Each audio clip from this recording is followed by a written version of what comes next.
In this video, I want to share a prediction, a moonshot idea, and a reminder, all for Lemonade. First of all, the prediction. Accepting some telepathic energy that's telling me it's the 8 of diamonds. That's amazingly close.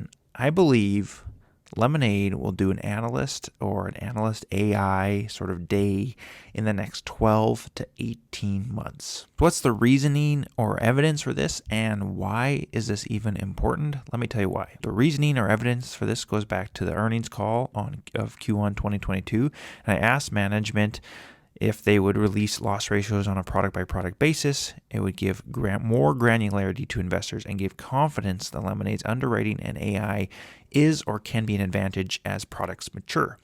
And I also said, would you ever do an AI investor day? As your AI systems are a big part of the Lemonade bull case, it would give great confidence to long-term investors to see more under-the-hood details and metrics, and could also help attract AI engineering talent. And Daniel gave this answer. He said, I see you also posted a question about an investor day in which we would share some information about AI.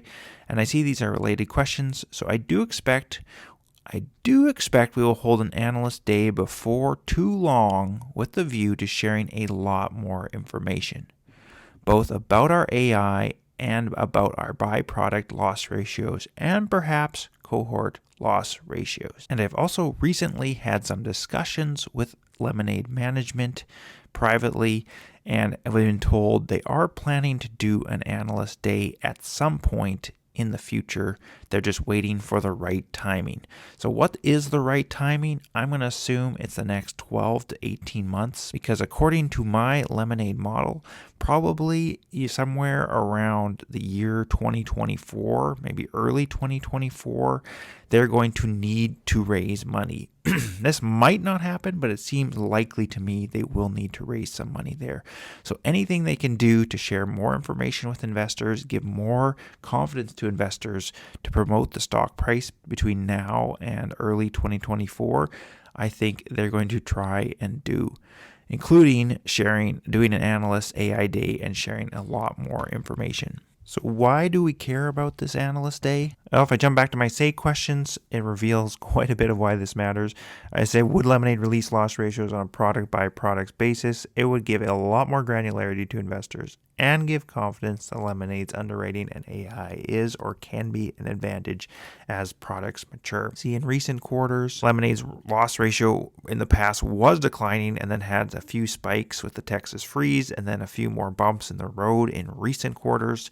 And Lemonade, or the management of Lemonade, basically chalked this up to, hey, we have new products that are coming in line that have more in-force premium, and these are newer products, so their loss ratios are not as well established, and our pricing and risk management of them is not as well established.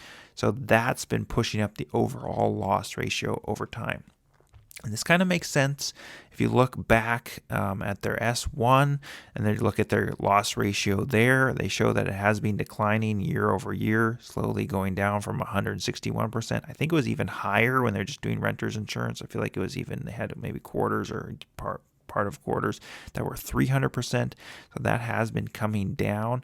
In 2019, they also highlighted this in a blog showing that the loss ratio has been coming down, but really you're only at that time looking at renters insurance and homeowners insurance. But now you have more and more products that are coming into the fold, and that's sort of their explanation, is that that's pushing up the loss ratio. So to really know this for sure and see how absolutely true this is, it would be great to see the loss ratios on a product-by-product basis, because then we could see, hey, does your renter's insurance, your homeowner's insurance, these more established products, are the loss ratios, say, in the 70s or 60% range, or below the 75% range at least? And then for new products, you can see, are they really pushing the loss ratio up, and then are they descending over time? Like I said, it would give a ton of confidence to us as investors. The moonshot idea is that Lemonade will partner with the Cash App. Not sure this is actually going to happen, but it's certainly something interesting to consider. And I do know from discussions with Lemonade's management that they are actively and always looking at potential partnerships. So if you're looking at the US and you think the Cash App keeps growing and taking over market share there, potentially you could see them, rather than trying to make their own insurance branch, which is quite complicated, and their own insurance products and their own regulatory issues that come with that, maybe the Cash App would say, yes, Lemonade will have a Lemonade portal that takes you inside of the Cash App where you get your insurance right there, and all your insurance needs can be met. Not sure if Lemonade will need that or actually do that, because obviously I'm going to assume Cash App would take some kind of cut, but it might also be a way in the future even to share risk portfolios. Maybe Lemonade also and the Cash App vice versa share different risk portfolios back and forth with each other. For example, maybe a certain customer has more riskier insurance needs, and also with that, maybe they also should be less likely to be approved for a loan through the Cash App, vice versa.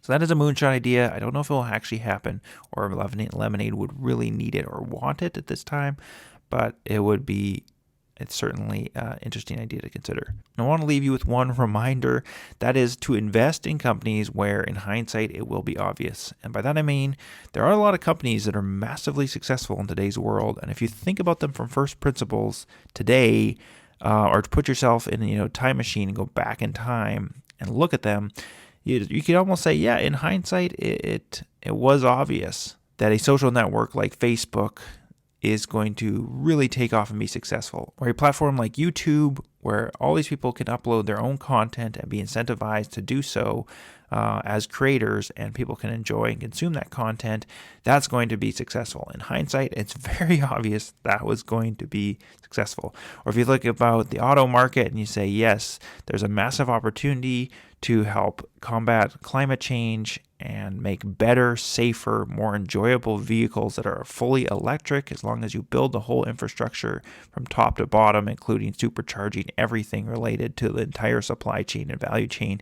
Yes, in hindsight, a company like that who does that, which Tesla has done or is doing, that will be extremely valuable. And in hindsight, yeah, the fact they did that and that plan, it was obvious that they were successful. And in the same way, if you look at Lemonade and you say, okay, an insurance company that's extremely streamlined, that's only through an app that was built from the ground up on that app to harness and capture as much data and use that data as possible, or as much data and use that data as it possibly could to analyze a customer's risk and then their habits. Yes, that kind of insurance company versus legacy insurance companies that have a lot more bureaucracy and a lot more staff than they likely need at various levels throughout the company.